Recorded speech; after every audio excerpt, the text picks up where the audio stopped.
একটা দল ক্ষমতায় আসার পরে প্রশাসনিক রদবদল হয়ে থাকে, এটা স্বাভাবিক প্রক্রিয়া, পৃথিবীর সকল দেশে হয়। অন্তর্বর্তীকালীন সরকারের আমলে প্রশাসনকে জামাতিকরণ করা হয়েছিল।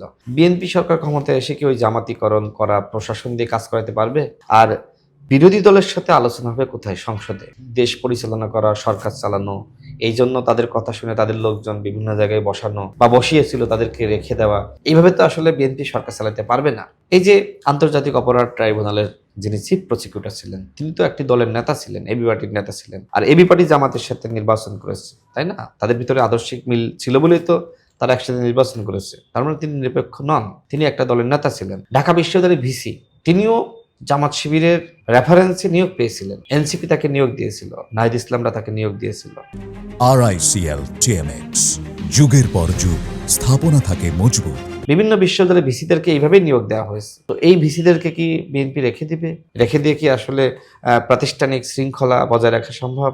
তারা তো বিএনপির বিরুদ্ধে কাজ করবে। বিএনপি গভর্নমেন্ট যাতে আনস্টেবল হয়ে যায় সেই জন্য কাজ করবে। সুতরাং তাদেরকে রদবদল করা এটা স্বাভাবিক প্রক্রিয়া। এই যে এনসিপি 3 জন ছাত্র উপদেষ্টা ছিল না সরকারে, তারপরেও তো নির্বাচন তো হয়েছে নাকি? তারা যে সময় সরকারে ছিল তারা তো বিএনপির বিরুদ্ধে বলা যায় এক ধরনের ষড়যন্ত্র করেছে যে বিএনপিকে কিভাবে বিতর্কিত করা যায়। তাদের লোকজন প্রশাসনে ছিল, এখন এই লোকগুলোকে কি আসলে বিএনপি রাখবে? রাখা তো উচিত না। প্রশাসনিক রদবদল হবে, কিন্তু এর মানে এই নয় তাকে চাকরিচ্যুত করা।